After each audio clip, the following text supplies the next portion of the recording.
estamos de volta com o programa Palavra de Fé. Nós estamos falando sobre como obter a salvação e nesse tópico agora estamos falando sobre justiça. E dentro da justiça nós fizemos um paralelo entre a justiça da lei, que era incompleta, que não trazia salvação, e a justiça de Deus, que é completa e traz a salvação.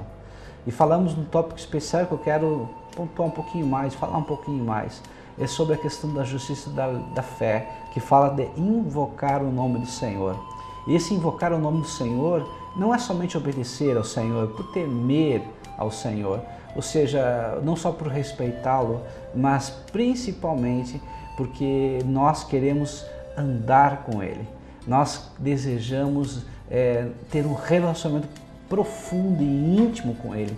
Nós queremos adorá-lo por causa daquilo que Ele é, ou seja, pela sua face e não por aquilo que Ele pode nos dar, ou seja, pelas suas mãos. Então, quando nós realmente entendemos e compreendemos que somos dele e um dia estaremos com Ele, nós temos uma vontade muito grande de hoje, começando hoje, invocar o nome dele. Mas o que significa invocar o nome do Senhor? Significa se acordar de manhã e dizer: Senhor, a minha vida é tua, eu entrego os meus pensamentos a ti, eu entrego as minhas metas, os meus sonhos, esse dia, a minha família, os meus filhos, tudo a ti. Controla os meus pensamentos, livra, Senhor, das tentações. Quando chegar no café, nas refeições, no almoço, agradecer a Deus, porque Deus tem suprido todas as nossas necessidades. Nos momentos de alegria, glorificar o nome do Senhor, nos momentos de tristeza, de angústia, buscar a face dele, e quando for dormir, agradecer a Deus pelo dia. Isso é invocar o nome do Senhor. Invocar o nome do Senhor, na verdade, então, significa estar aliançado com o Senhor, ser cheio do Espírito Santo e acreditar que nós podemos ouvir a sua voz, conversar com Ele e andar com Ele. Isso é invocar o nome do Senhor. Nós sabemos que Israel rejeitou o Senhor. Em Romanos capítulo 9, versículo 30 a 33, diz isso: Israel rejeitou o Senhor. Israel não acreditou que Jesus era o Messias, aquele que era escolhido de Deus, ungido de Deus, aquele que iria libertar o povo de Israel. Eles pensavam e queriam e desejavam um libertador político que libertasse o povo de Israel do domínio romano. Mas Deus foi além, Deus queria e trouxe Jesus para libertar o povo de Israel do principal tirano, Satanás, do principal domínio dos pecados. Então, queridos, quando Israel não aceitou, ele não visualizou que Deus estava trazendo uma grande libertação, eles acabaram rejeitando o autor e consumador da nossa fé. Talvez hoje você também e eu também estejamos rejeitando o Senhor. Mas de que forma nós podemos rejeitar o Senhor? Quando apenas colocamos Jesus como aquele que pode nos livrar das doenças, ou seja, você tem um mal, você tem uma doença, uma enfermidade e crê que Ele pode te salvar, mas não quer ter uma aliança com Ele. Ou seja, Jesus se torna apenas um libertador do teu físico, mas Ele quer ser muito mais que libertar o teu físico. Talvez você esteja com problemas financeiros, no cheque no vermelho, você esteja com problemas, você esteja de repente devendo para agiota, ou seja, você precisa de um libertador financeiro. O Senhor quer ser mais que libertador financeiro, Ele quer te libertar das tuas agruras, Ele quer te libertar dos teus traumas, Ele quer te libertar daquilo que realmente aprisiona você, da tua alma. Talvez você esteja só e você queira uma companheira, um companheiro, e você esteja pedindo para que Jesus traga alguém para estar junto com você. E não é errado isso, porque a Bíblia diz, o próprio Deus diz, não é bom que o homem fique só. E quando fala homem, é homem nem no sentido de humanidade, mas Deus quer ir além de trazer um companheiro, uma companheira para você. Talvez você não tenha conseguido uma realização profissional, queira melhorar o emprego. Talvez Jesus seja aquele que você pensa que vai resolver o teu problema profissional, o teu problema social, mas Jesus quer ser muito mais que apenas alguém que possa quebrar um galho para você. Ele quer ter um relacionamento profundo e íntimo com você, como Deus sobre a tua vida. E quando você não consegue ter um relacionamento com Deus dessa forma, você está automaticamente rejeitando também ao Senhor Jesus. Os israelitas, ou seja, o povo de Judá, eles eram povos orgulhosos, né? E hipócritas. Ou seja, eles acreditavam que seguindo os mandamentos, cumprindo a lei, eles estavam realmente satisfazendo e deixando Deus feliz. Mas não, pelo contrário, eles criam que apenas os aspectos superficiais da lei eram o mais importante, enquanto Jesus falou que o mais importante é ter misericórdia, era ter amor ao próximo. Por isso que quando Jesus veio, ele não foi compreendido. Por quê? Já entramos no terceiro ponto que Israel rejeitou o Senhor, porque eles interpretavam erroneamente a palavra de Deus, ou seja, a lei. Eles se apegavam tanto aos aspectos exteriores que se esqueciam dos princípios, e o principal princípio é o amor. Amar a Deus sobre todas as coisas e amar ao próximo como a si mesmo. Ou seja, eles estavam invalidando a lei através do pouco conhecimento. E a Bíblia é bem clara, em Oséias 4,6, o meu povo perece, o meu povo está sendo destruído porque lhe falta conhecimento. A palavra de Deus diz em Mateus 22, 29, errais porque não conheceis as Escrituras nem o poder de Deus. A palavra de Deus diz que a letra mata, mas o Espírito vivifica. Ou seja, nós aprendemos que quando nós não conhecemos a palavra de Deus, automaticamente nós também não conhecemos ao próprio Deus. E interpretamos a palavra de uma forma errada, uma forma que nos distancia do Senhor. Um dia, queridos, nós vamos estar diante de Deus. E esse dia vai haver um júri para aplicar a justiça de Deus. Esse júri tem um promotor. Esse promotor é um acusador por excelência e ele é muito bom nesse papel. É o próprio diabo. Ele é acusador por excelência. E a acusação dele é a alta traição contra o Rei do Universo. Ou seja, nós vamos ser acusados de traição, rebelião contra o Senhor, o Rei de todo o universo, que é o próprio Deus. Mas vai haver um juiz que já está com essa causa. Esse juiz é o próprio Jesus. E a palavra de Deus diz que o Pai podia ser juiz, mas ele delegou essa função para Jesus. Hoje Jesus é o nosso advogado, mas quando chegar nesse dia, nesse grande dia, ele vai ser o nosso juiz.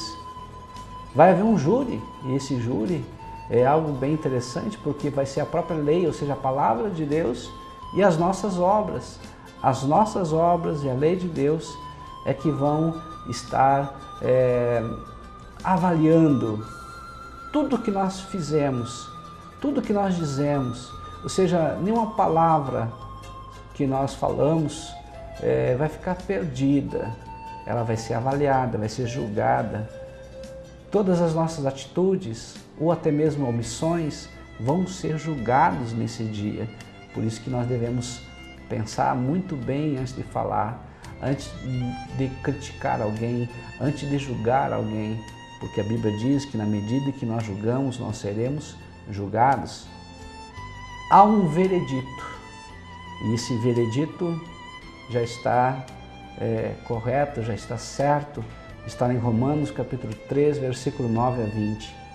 Esse veredito é culpado, ou seja, nós somos culpados realmente porque traímos ao Rei do Universo, porque nós não fizemos aquilo que era necessário para sermos salvos, nós não conseguimos cumprir a lei do Senhor. E há uma sentença, Romanos 6, 23 e Apocalipse 20, versículo 11 a 15, que é morte eterna, separação definitiva para o Senhor. Pastor, o Senhor está me colocando medo, ou seja, meu destino é o inferno? Depende.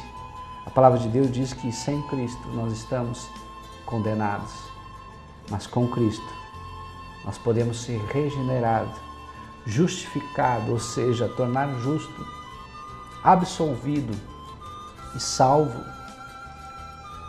Ou seja, quando você entrega a tua vida para Jesus, você tem uma aliança com Ele. E naquele dia, o dia do julgamento, a condenação já estava pesando sobre a nossa cabeça. Sobre nós já havia uma sentença de condenação, mas a palavra de Deus diz que nós não somos salvos pelas nossas obras, embora que nós precisamos ter obras boas, mas somos salvos pela graça que ela vem mediante a fé.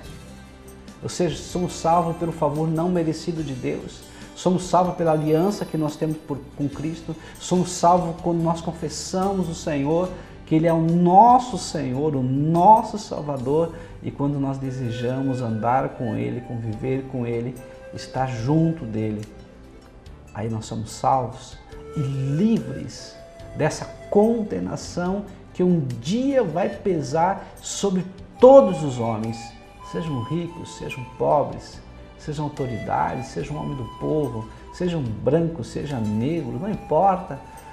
Nós somos uma só raça, nós somos um só, viemos de um só homem que é Adão, uma só mulher que é Eva.